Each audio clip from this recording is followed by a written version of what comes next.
Bonsoir. Bonsoir. Fait que ce soir, ça va être le sujet à mort. Qui est notre pire ennemi?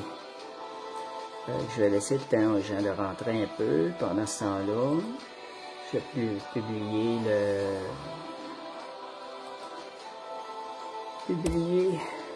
le lien du live.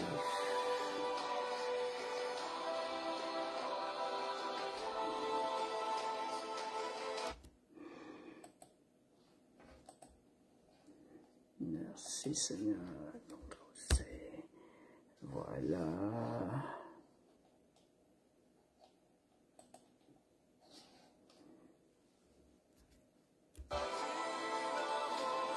Bon, on fait la publication du live.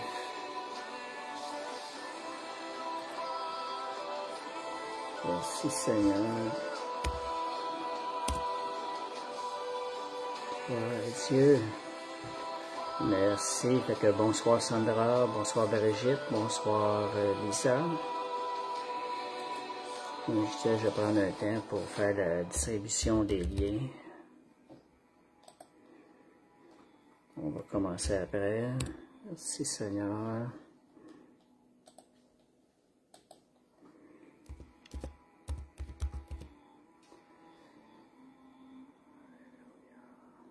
Merci Jésus. Alléluia. Merci Seigneur.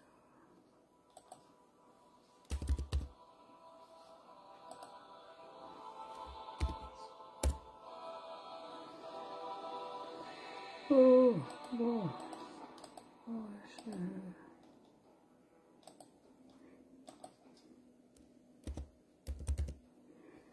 voilà. Bientôt on commence.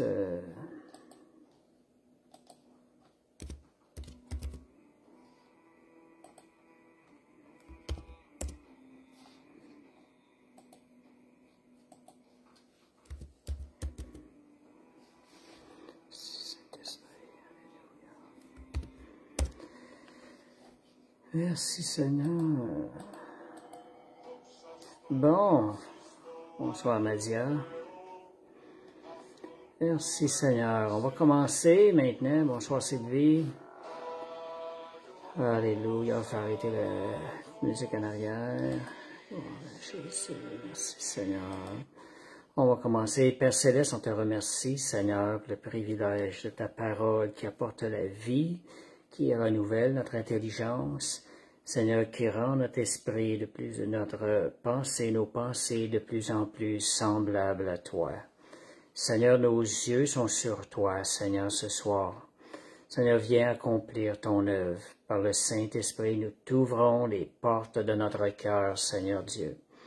Seigneur, viens agir par le travail de ton Saint-Esprit dans cet enseignement, au nom de Jésus. Alléluia.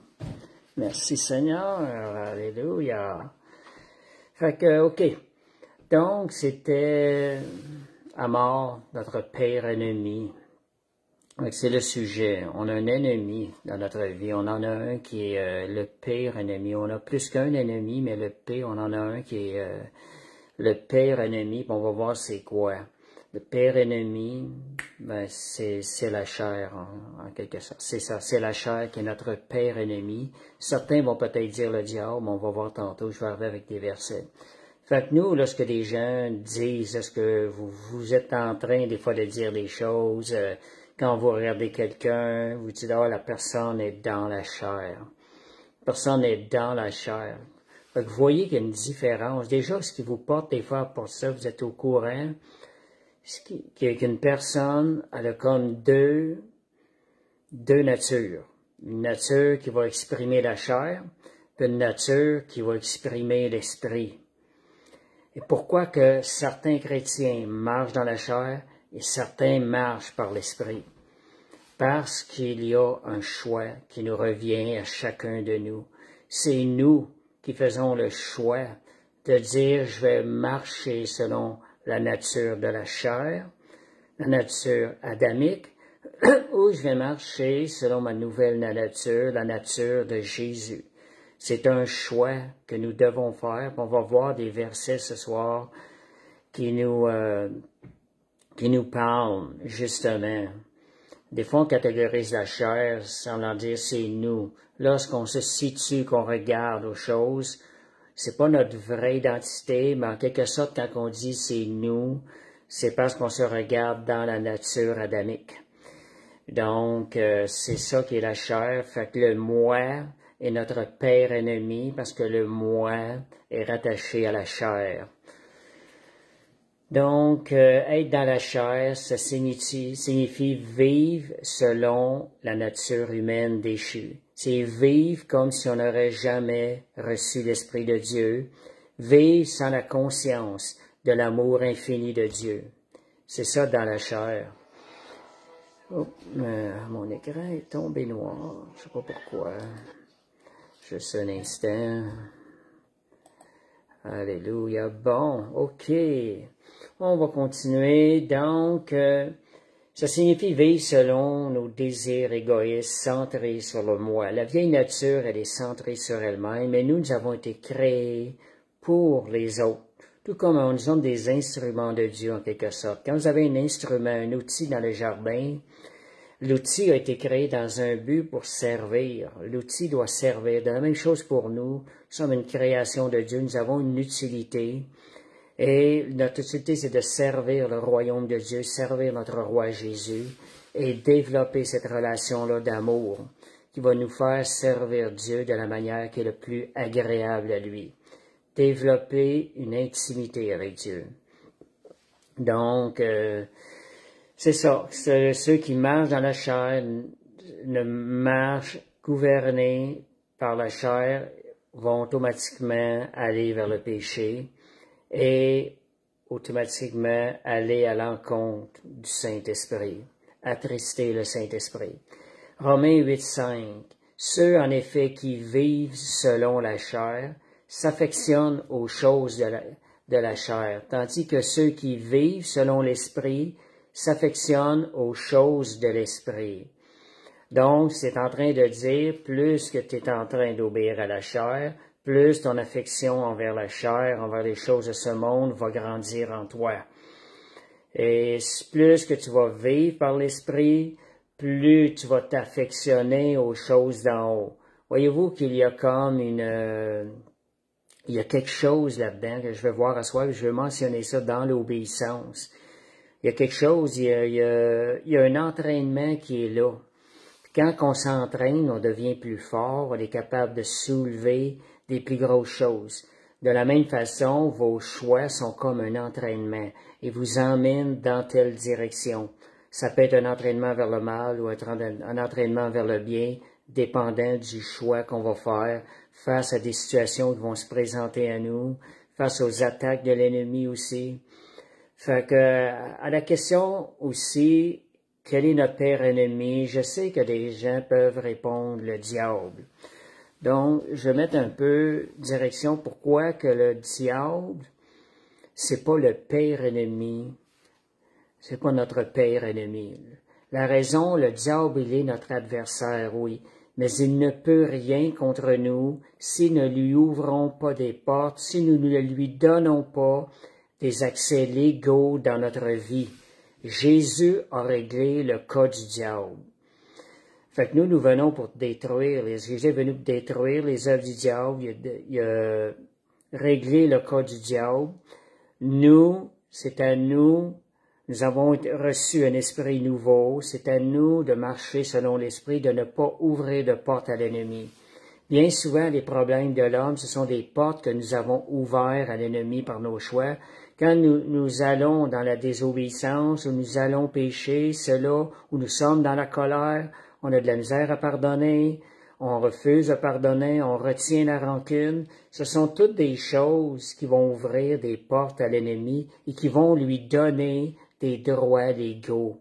Et plus une personne, ça c'est la chair, ce sont les fruits de la chair, plus une personne marche dans la chair en faisant ces choses-là, manifestant ces choses-là, ben l'esprit, lui, le diable plutôt va avoir des accès de plus en plus, puis il y a des démons qui vont rentrer, qui vont venir s'installer.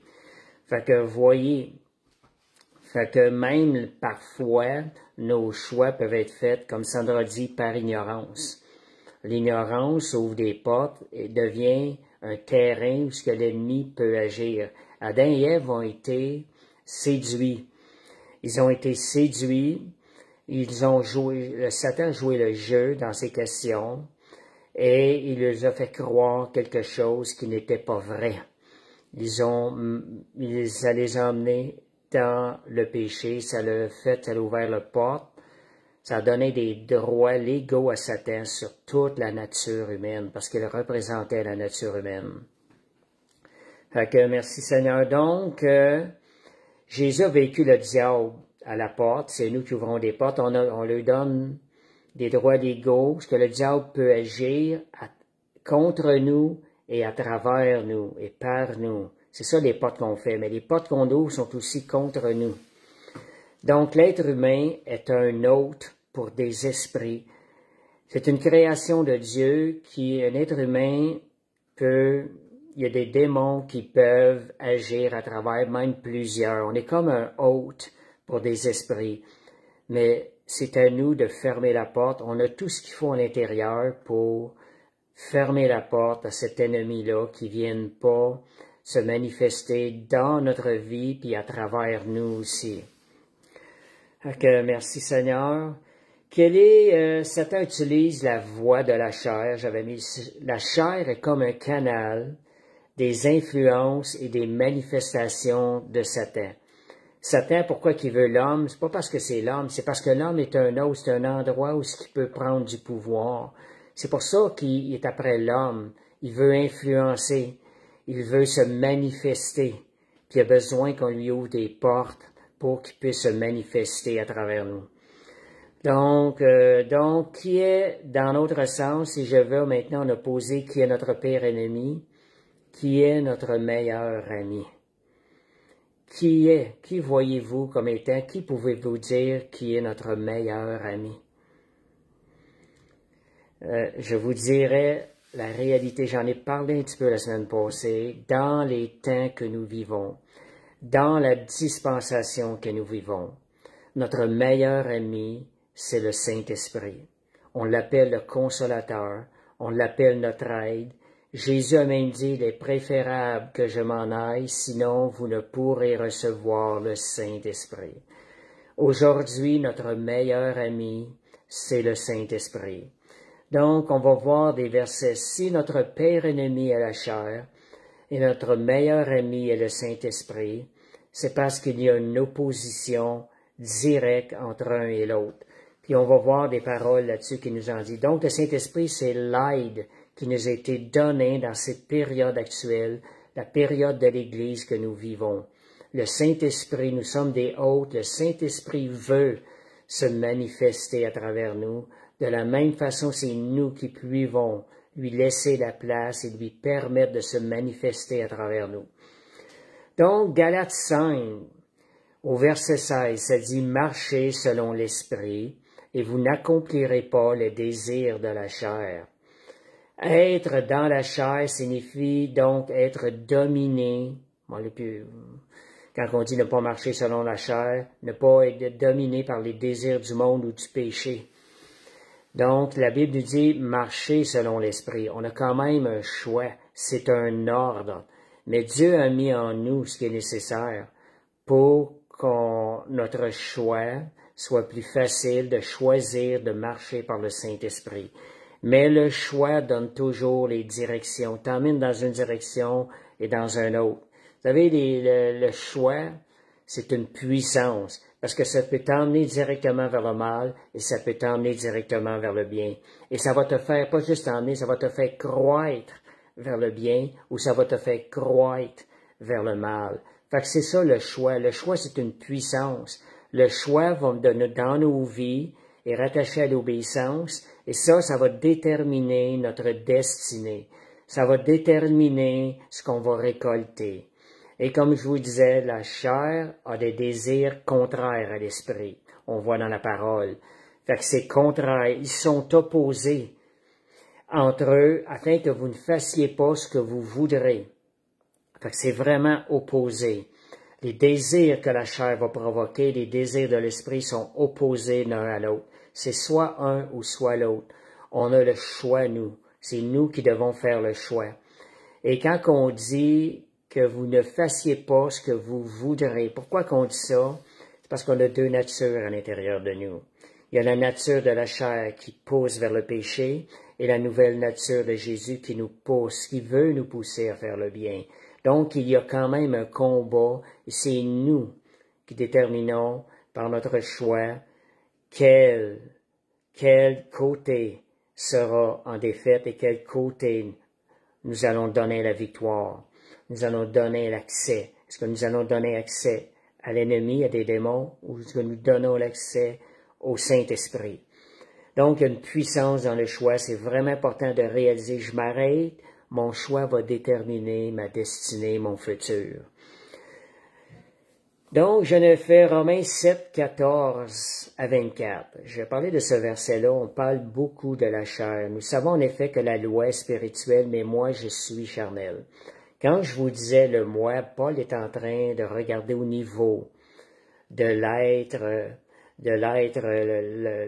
pas le nouvel être, mais de l'être dans lequel on a été né, vendu au péché. Donc, charnel, c'est vendu au péché. Et car je ne sais pas ce que je fais, je ne fais point ce que je veux, et je fais ce que j'ai. Vous voyez qu'il y a une nature, il y a deux natures. La chair, elle est là, elle a quand même une certaine force, la chair. Comment est-ce qu'on va faire pour lui en retirer? Comment est-ce qu'on va faire pour en donner plus au Saint-Esprit, que le Saint-Esprit ait plus de liberté d'agir? C'est ce qu'on va voir à soir dans certains versets. Donc, et maintenant, ce n'est plus moi qui le fais, mais le péché qui habite en moi. Fait qu'il montre la séparation entre le désir de faire le bien et le désir de faire le mal. Il y a deux choses. Et donc, il identifie le moi, le vieux moi charnel, au péché. C'est le péché qui habite en moi. Ce qui est bon, je le sais, n'habite pas en moi, c'est-à-dire dans ma chair. Donc, Paul, quand il parle du moi, dans ces versets-là, il parle de la chair. J'ai la volonté, mais non le pouvoir de faire le bien. Paul parle toujours au niveau de la chair, parce que Dieu nous a revêtus de puissance. Ce qui est bon, j'en parle à ça pour qu'on fasse la différence. Des fois qu'on discerne d'où est-ce que ça vient, cette pensée-là, cette tentation-là. Ce qui est bon n'habite pas en moi, mais dans ma chair, j'ai la volonté, mais non le pouvoir de faire le bien. Car je ne fais pas le bien que je veux, je fais le mal que je ne veux pas. Paul parle toujours au niveau de la chair, au niveau du péché qui habite en lui, qui habite en nous. Et donc, il dit, si je fais ce que je ne veux pas, ce n'est plus moi qui le fais, c'est le péché qui habite en moi. Fait que le vrai moi là, se manifeste. Ce n'est pas le vrai moi, notre nouvelle identité en réalité qui le fait, mais c'est le péché qui habite en moi. Donc, je trouve en moi cette loi, quand je veux faire le bien, le mal est attaché à moi, à la chair, car je prends plaisir à la loi de Dieu, selon l'homme intérieur, mais je vois dans mes membres, regardez, c'est dans mes membres, où est-ce que la chair trouve du pouvoir, où est-ce qu'elle manifeste son pouvoir, c'est à travers nos membres. Et je vois dans mes membres une autre loi qui lutte contre la loi de mon entendement et qui me rend captif de la loi du péché qui est dans mes membres. Fait que vous voyez, comment est-ce que la chair, on lui donne du pouvoir? Bien souvent, c'est à travers nos membres. Fait que c'est vraiment important. C'est là qu'on peut plus attrister le Saint-Esprit. C'est là quand on sait qu'est-ce qui peut emmener la chair, où est-ce que la chair se manifeste? Elle se manifeste à travers nos membres. Donc, moi-même, je suis, par l'entendement, esclave du péché, le verset 25, Romains 7, 25, et je le suis par la chair, esclave du loi de la chair. Donc, de quoi voulons-nous être esclaves? En quelque sorte, quand on parle esclave, c'est qu'on est dirigé par cette loi-là. Est-ce qu'on est dirigé par la loi de Dieu ou par la loi du péché ou de la chair? Puis le mot esclave veut quand même dire quelque chose. Ça veut dire que c'est quelque chose que plus tu t'en vas ce côté-là, plus tu deviens esclave. Hudson Taylor, un témoignage d'Hudson Taylor qui combattait beaucoup, il cherchait la victoire. Je veux quand même faire la différence ce soir pour pas qu'on rentre dans les efforts de l'homme, les efforts humains. Les efforts qu'on fait, on va les faire avec le Saint-Esprit, en tenant la main du Saint-Esprit. C'est bien important. C'est pas si compliqué que ça. Saint-Esprit, aide-moi, rends-moi capable, viens le faire à travers moi. C'est la manière de faire les choses par l'Esprit et de ne pas faire les œuvres de la chair. Parce qu'on peut, par nos propres forces, essayer de faire la volonté de Dieu. La chair, quand je dis par nos propres forces, qu'en arrière, c'est qu'on oublie que sans le Saint-Esprit, on ne pourra pas le faire. Puis on cherche une certaine gloire, une certaine victoire pour nous-mêmes. On dit, je veux avoir la victoire, j'y tiens tellement, mais c'est trop centré sur le moi. On est appelé à servir le Seigneur. Hudson Taylor, après 15 ans de combat, c'est un missionnaire qui est allé en Chine, qui est probablement un des premiers missionnaires à implanter l'Évangile en Chine. Il a passé par toutes sortes d'épreuves, il a perdu des gens de sa famille, il a fait naufrage sur la mer en arrivant là-bas, il ne connaissait pas le langage, et il manquait de formation, donc il a passé par beaucoup d'épreuves, et il recherchait la sainteté dans sa vie. À un moment donné, quand il a reçu la révélation d'un verset, Romains 6:11, c'est « Regardez-vous comme morts au péché et comme vivants pour Dieu en Jésus-Christ ». Lorsqu'il y a eu la révélation de ce verset-là, il a été complètement délivré de ses combats dans la chair. Il a appris, par sa nouvelle identité, à reconnaître qu'il était une nouvelle identité en Jésus et que le Saint-Esprit est en lui, et ça lui a permis de commencer à marcher par la victoire. Il a cessé de regarder à lui, de faire des efforts par sa chair. Ça prend la révélation de Dieu, bien souvent pour ces genres de choses-là. Et sa vie a été transformée. Il a eu un fils, un beau-fils, qui a enseigné des vraiment un bon livre sur la foi, là, qui enseigne comment marcher par la foi. Donc, Galates 5:19, on va parler des œuvres de la chair, mettre des points pour les identifier un peu.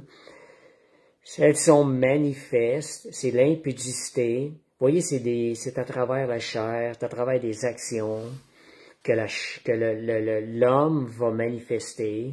C'est là que la chair va trouver place. L'impureté, la dissolution, l'idolâtrie, la magie, les inimitiés, les querelles.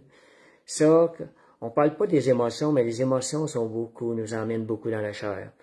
Les querelles, les jalousies, les animosités, les disputes, les divisions. S'il y a des choses que vous êtes en train d'entretenir, de la division entre frères et sœurs, il faut faire attention, des fortes chances que ce soit le fruit de la chair. L'envie, l'ivrognerie, les excès de table, les choses semblables. Je vous dis d'avance, comme je l'ai déjà dit, ceux qui commettent de telles choses, la Bible dit, n'hériteront pas le royaume de Dieu. C'est quand même, il faut porter attention. Quand on parle de l'envie, moi je pense à quelque chose. Quand on parle de l'envie, je vois ça des fois, je vois ça dans le Seigneur, puis je pense que beaucoup de gens aussi font face à ça, puis ne le voient pas vraiment. Lorsqu'on est porté à se comparer à quelqu'un d'autre, on est en train d'être dans la chair. Et la chair ne produit pas les fruits de l'esprit. Ce n'est pas bon de se comparer à quelqu'un à côté de nous, ou à quelqu'un d'autre, dans notre marche avec le Seigneur. Je donne un exemple. Caïn avait ce problème-là avec Abel. Caïn donnait un cadeau en comparant celui d'Abel, pensant que son cadeau était pour être meilleur, mieux apprécié. Caïn recherchait à être aimé plus de Dieu que Abel. Il se comparait à côté. On a tous des appels différents. Dieu va nous utiliser différemment. Il faut vraiment faire attention à ne pas se comparer aux gens autour. Comme Sandra dit, la compétition, c'est pas de Dieu. C'est pas de Dieu la compétition. Si vous voyez des choses de même, remettez-vous devant le Seigneur. Seigneur, mon plus grand plaisir, c'est de faire ta volonté. Seigneur, ne pas avoir aussi, Monique mentionne, un esprit de rivalité. Chassez ça. Sondez-vous. Si des fois quelqu'un à côté de vous dans le Seigneur est grandement béni, ça vient vous affecter, vous êtes en train de vous évaluer face au Seigneur.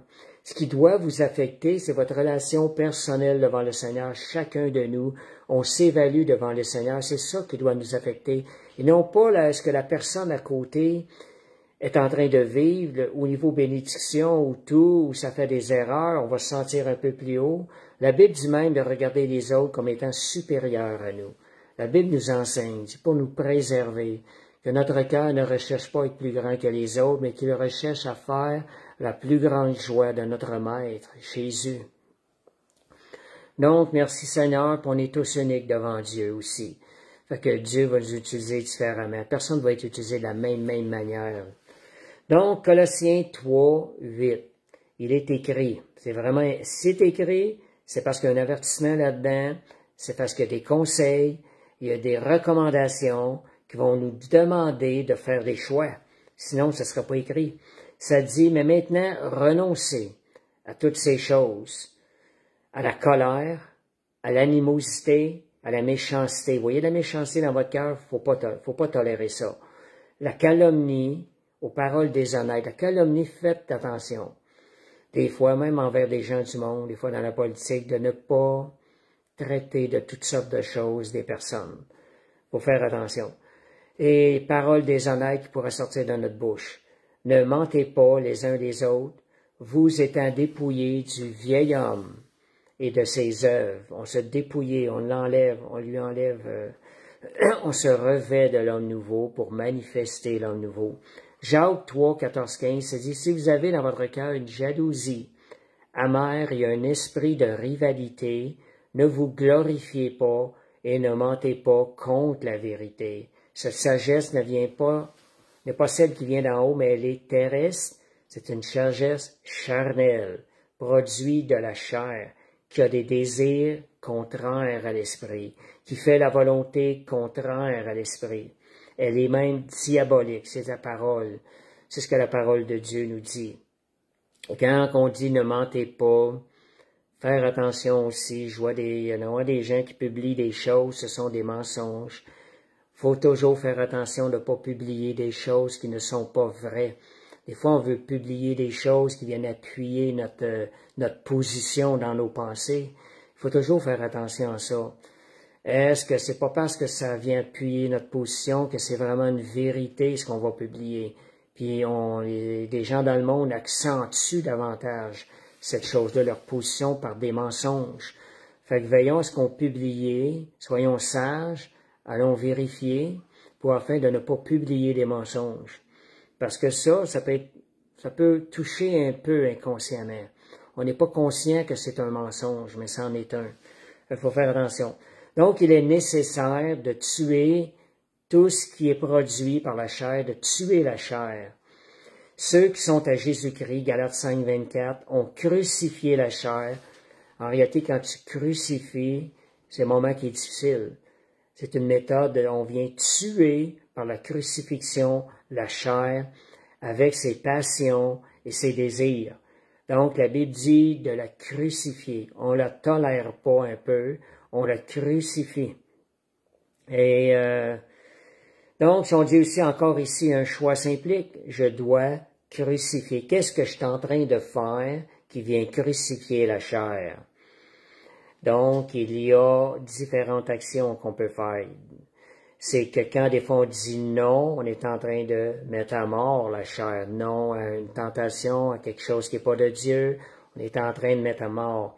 Mais aussi, par la consécration et la sanctification, on crucifie aussi la chair. On travaille à crucifier la chair. Après avoir été justifiés comme croyants en venant au Seigneur, nous avons maintenant à marcher dans la consécration et la sanctification. Quand on parle de sanctification, c'est une poursuite de la sainteté. Poursuite de la sainteté, c'est pas poursuivre à 90% de sainteté. La sainteté, c'est 100%.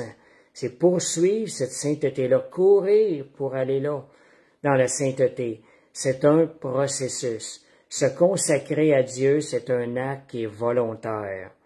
Donc, c'est comme je vois, c'est un choix qui s'implique, c'est un acte volontaire.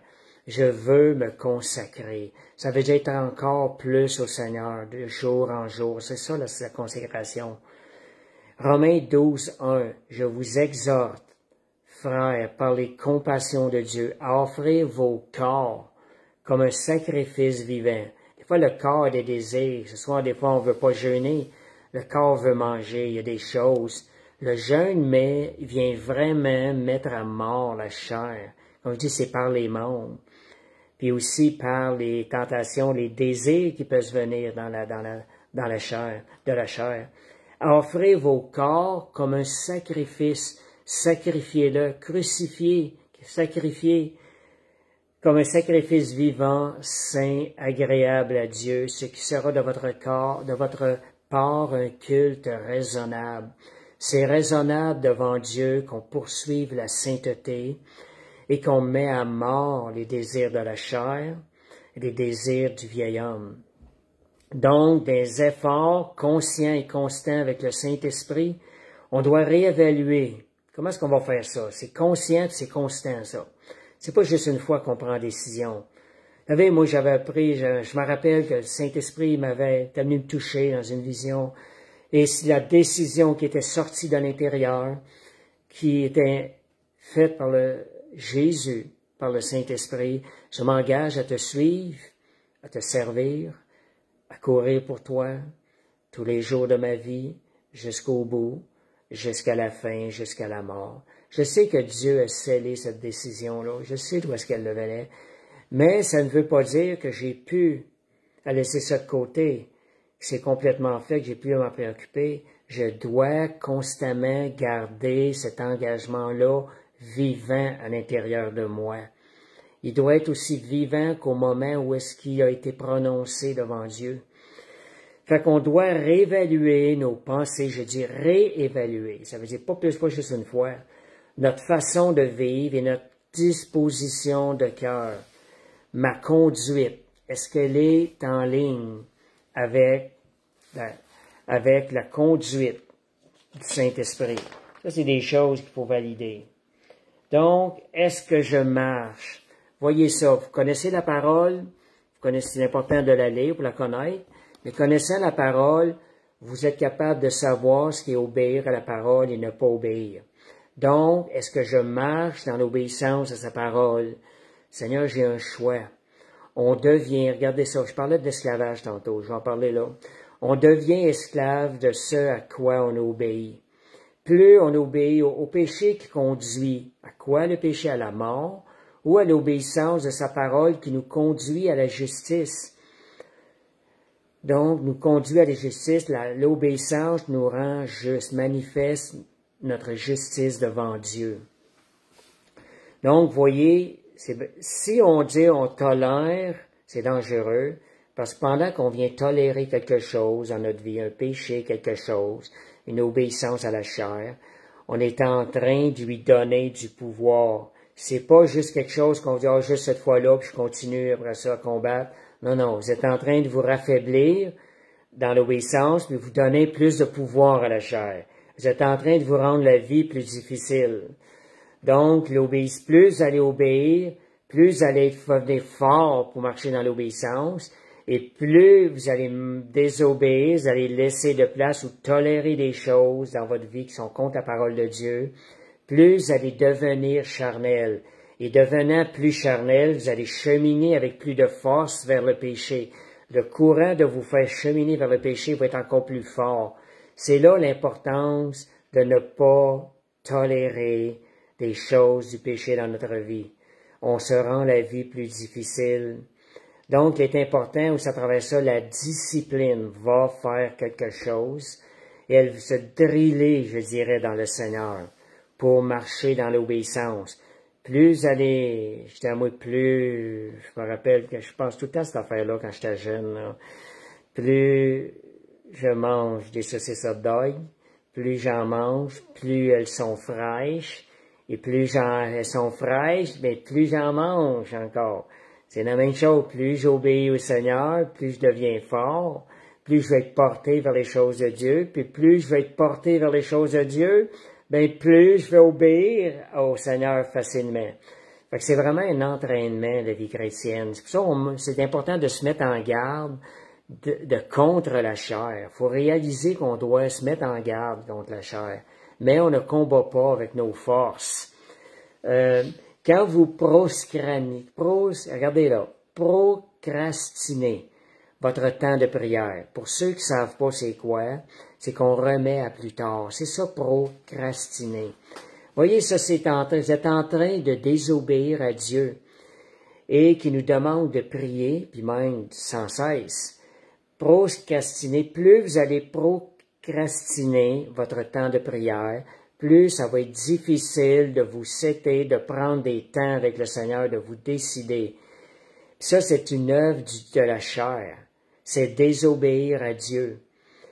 Puis vous allez dire quelque chose, c'est Satan qui joue le jeu à travers la chair en nous séduisant, en essayant de nous faire croire que c'est pas vraiment de la désobéissance à Dieu. Un matin, là, je serais supposé prendre un temps avec le Seigneur, je me lève, oh, ne me tente pas, oh, je vais remettre ça, oh, demain. On pense que demain, ça va être encore plus facile. Mais ce qui arrive, vous êtes en train de donner du pouvoir à la chair, ce qui fait que la prochaine fois, ça va être encore plus dur. Donc, c'est un mensonge du diable qu'en pensant, qu'en remettant plus tard, on n'est pas en train d'obéir, mais que ça va le faire encore plus, c'est un mensonge. Ça va être encore plus difficile. Fait qu'il faut apprendre à dire non rapidement. De dire non, je le prends. Puis de dire oui, c'est ça, dire non, c'est ça, à la chair et dire oui au Seigneur. Donc, procrastiner vous rend plus faible à combattre l'ennemi de vos âmes. On a un ennemi qu'on combat. Donc, vous donnez plus de puissance à la chair, à Satan, qui utilise la chair. Plus vous obéissez à la chair, plus vous devenez esclave de la chair, plus vous devenez esclave de Satan, plus vous lui donnez du pouvoir. Et donc, ne vous laissez... l'esprit, la Bible dit, l'esprit est bien disposé et la chair est faible. Il y a deux messages dans ce verset-là. Ça nous met en garde que t'as beau avoir les désirs, mais il y a la chair qui est là. Il y a la chair qui est là qui va venir t'empêcher d'obéir à Dieu. La chair, elle est faible dans l'obéissance au Seigneur. Donc, l'esprit veut, mais la chair, elle veut pas. Donc, la chair, elle veut pas prier. Quand vous vous levez, vous n'avez pas le goût de prier, c'est la chair. Ne laissez pas dicter, ne laissez pas la chair dicter votre choix. Et Jean 7, 38. Ça, là, c'est... donc, je vais juste dire que si l'esprit est disposé, mais la chair est faible. C'est que pendant que la chair est faible, vous remarquez ça, regardez ce verset-là, il est en train de nous dire le message, pendant que ça ne te tente pas, il y a l'esprit en arrière-intérieur de toi qui, lui, il veut prier. Il est disposé à prier. Vas-tu lui donner la chance de se manifester? Jean 7, 38, c'est un verset que cette semaine, je trouvais, ce que je comprenais là-dessus, wow, c'était merveilleux. Regardez ça, là. Celui qui croit en moi, des fleuves d'eau vive coulera de son sein, comme dit l'Écriture. Elle dit cela en parlant de l'Esprit. Les fleuves d'eau vive, ils vont couler de où? Nous autres, on prie, Seigneur, envoie ta pluie, la pluie de l'Esprit. On prie, Seigneur, envoie la pluie de l'Esprit. On pense que la champlure est en haut. L'ouverture, où est-ce qu'elle est, l'ouverture? Elle est ici à l'intérieur. Elle est à l'intérieur de nous, dans notre sein, belly, ce qu'on appelle en anglais. Les fleuves couleront de où? De Dieu? Non. Mais de notre sein, couleront de son sein. C'est de là que l'Esprit est relâché, il va commencer à travailler. C'est de là que le feu va commencer à être généré. Ça veut dire quoi? Ça veut dire c'est nous qui détenons la switch. C'est nous qui détenons la champlure pour ouvrir à ce que les fleuves d'eau vive puissent commencer à couler de où? De l'intérieur. Dieu a mis l'Esprit de Dieu en nous, c'est d'ici que ça doit commencer. Donc, c'est nous qui doit partir le moulin qui va générer l'eau vive, le moulin qui va générer l'eau vive. Ça vous tente pas de prier? La chair ne veut pas, prier quand même, car l'esprit est bien disposé. Et quand vous allez commencer à prier, c'est comme vous êtes en train d'ouvrir la champlure. Et là, les fleuves d'eau vive que l'Esprit de Dieu veut générer vont commencer à couler. Ça va commencer là, comment c'est nous qui avons la décision. Le diable nous met en pensant que ça doit venir d'en haut, de l'extérieur, comme si c'est pas nous qui avons le choix, la décision Non, c'est nous qui décidons. Dieu a tout mis en nous. Donc, réalisez ça. Ça vous tente pas de prier? L'esprit est bien disposé. Priez quand même. Ouvrez votre bouche. Ouvrez votre voix. Permettez à Dieu, permettez au Saint-Esprit de couler, de se manifester à travers vous. Et plus il va commencer à se manifester, plus il va vous fortifier dans ce moment de prière-là. Fait qu'attendez-vous du Saint-Esprit. Il coule de l'intérieur de nous. Ouvrez cette chanteur-là et le Saint-Esprit, même au milieu de votre désir de la chair qui ne veut pas prier, le Saint-Esprit va commencer à se manifester et à chasser les œuvres de l'Esprit, réduire la puissance de l'Esprit. Vous allez commencer à rentrer en relation avec le Seigneur, prendre plaisir dans cette relation-là avec Dieu. Quand je pense à ça cette semaine, je dis, c'est merveilleux ces choses-là. Donc, priez. Pourquoi? Quand la chair ne veut pas? Parce que lui, l'Esprit à l'intérieur, il est bien disposé à prier. Il le veut. Permettez-lui de se manifester. Donc, sommes-nous une source? Je vais lire le verset Jean 14, 4. On nous parle aussi de cette eau-là. Jésus, lorsqu'il a rencontré la Samaritaine, il a dit, l'eau que je lui donnerai deviendra où? En lui. Pas en haut, en lui. Une source de vie et qui jaillira jusque dans la vie éternelle. Ça va générer la vie éternelle à l'intérieur. Mais ça commence ici. Et c'est le Saint-Esprit qui nous a été donné. Fait que celui qui croit en Jésus ne sera pas seulement rafraîchi spirituellement, mais il deviendra une source de vie pour les autres. Donc, c'est pas juste pour nous, c'est aussi pour les autres. Il y a une source qui va couler des fleuves. Sommes-nous une source d'eau vive pour les autres? Est-ce qu'on est une bénédiction pour les autres? On a ce qu'il faut à l'intérieur. Allons bénir les autres. Permettons au Saint-Esprit d'agir. Donc, ça nécessite en quelque sorte juste un petit effort pour commencer à prier en s'appuyant sur sa parole et sur ses promesses. Commencez, faites un acte d'obéissance. Vous allez être en train de nourrir, fortifier, vous allez vous nourrir, vous fortifier par le Saint-Esprit. Un acte d'obéissance ouvre la porte à ce que l'Esprit vienne avec vous, vous aider. Par la suite, vous voyez, c'est pas juste un matin, là, par la suite, appliquez une discipline de prière et de jeûne dans votre vie. La discipline va venir sceller l'obéissance encore plus. Tu sais, c'est tellement important. L'obéissance, comme je disais, le choix ou l'obéissance, ça vous donne la direction, ça détermine votre futur. Fait que, pour toujours, quand je dis appliquer la discipline, tu sais, je détermine un peu, je décortique un peu le mot discipline. Qu'est-ce que ça, c'est en réalité une discipline? Une discipline, ce sont des choix que tu vas prévoir, que tu vas céduler, que tu vas prévoir à l'avance. Tu t'engages à suivre des choix qui vont avoir été prédéterminés lorsque le moment va arriver. Ce qui veut dire, la discipline, ce sont des choix que tu planifies à l'avance et que tu t'appuies sur ces choix-là, que tu es pendant que tu fais ces choix-là, tu es en mesure de voir plus clair la situation, tu es en mesure de prendre des choix plus clairs. Fait que lorsque le moment va être arrivé, si tu as établi une discipline, même si ça te tente pas de prier, tu vas arrêter de poser des questions et combattre la chair, tu vas tout de suite rentrer dans l'obéissance. Tu vas te mettre à prier tout de suite. Donc, la discipline, c'est très important pour grandir dans la consécration, parce que la discipline va vraiment, c'est ce qui va emmener plus à limite de discipline dans votre vie, plus votre obéissance va grandir avec le Seigneur. Donc, la discipline, elle vous permet de faire des bons choix à l'avance pour les appliquer au moment voulu. Fait que vous vous abandonnez à la discipline. Et un verset, moi je me rappelle un verset quand j'étais jeune, saisis la discipline, ne lâche pas. Une discipline te permet de ne pas lâcher, va te permettre de persévérer. Sauvegarde-la, car elle est ta vie. Voyez la discipline. Fait que la discipline, quand vous avez des bonnes intentions, mettez-les sur papier.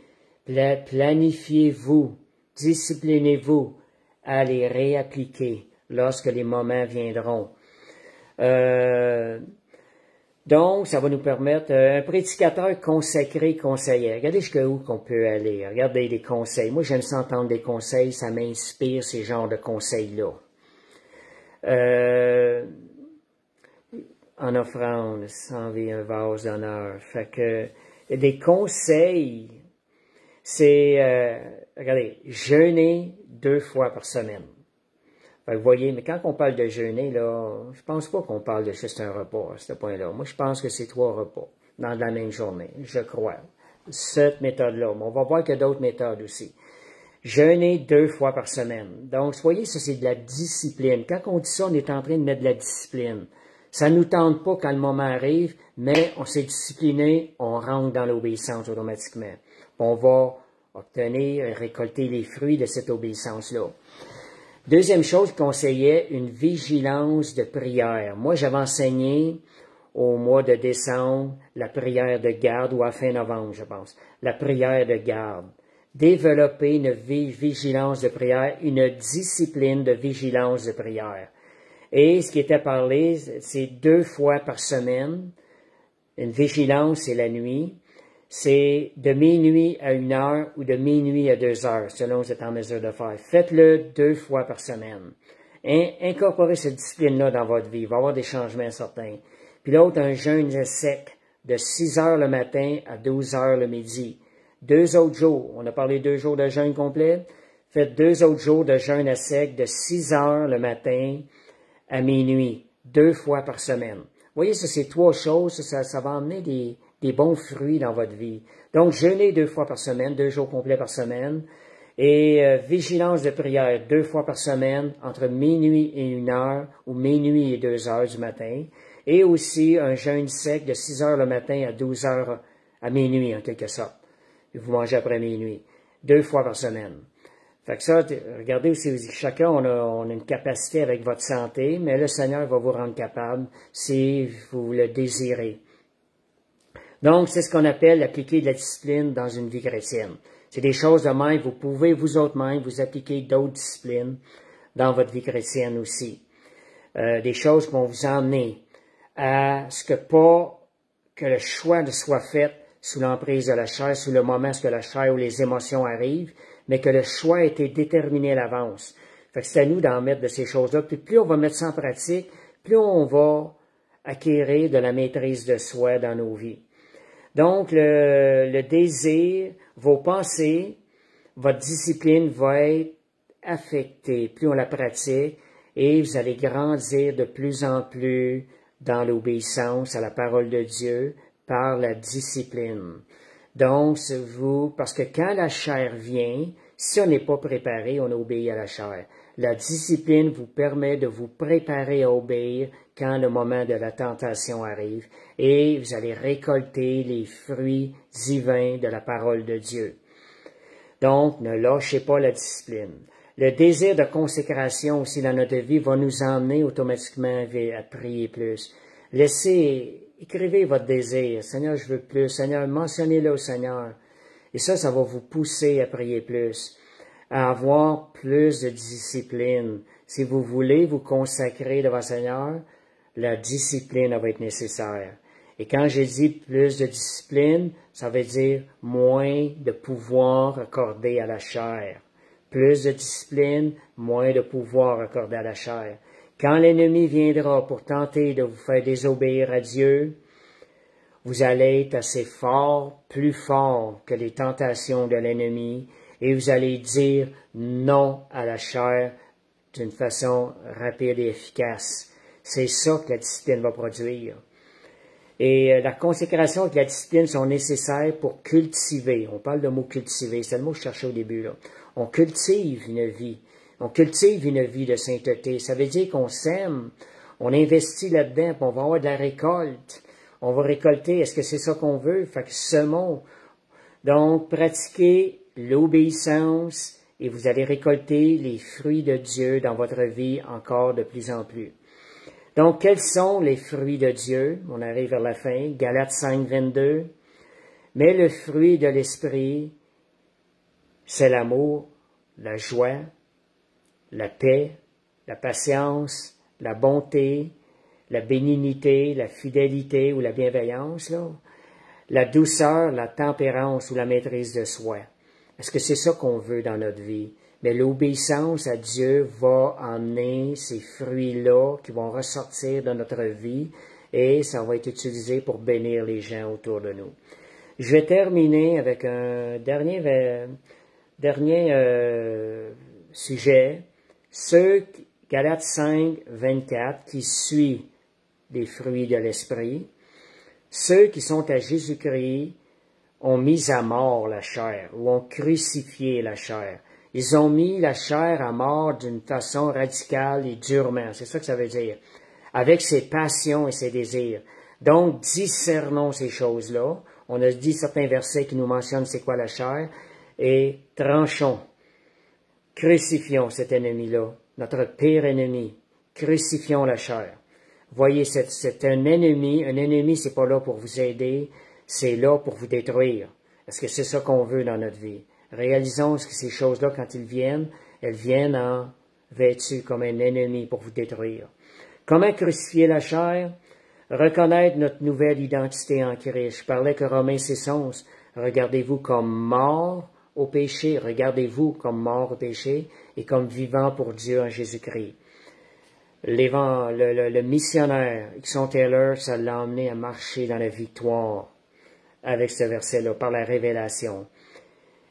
Comprendre que par la foi, notre vieil homme a été crucifié avec Christ, le vieil homme, donc on le saisit, on l'applique aussi, et nous libérant de l'esclavage. On le saisit par la foi. Seigneur, tu l'as fait, moi je rentre dans ce que tu as fait, par mes choix.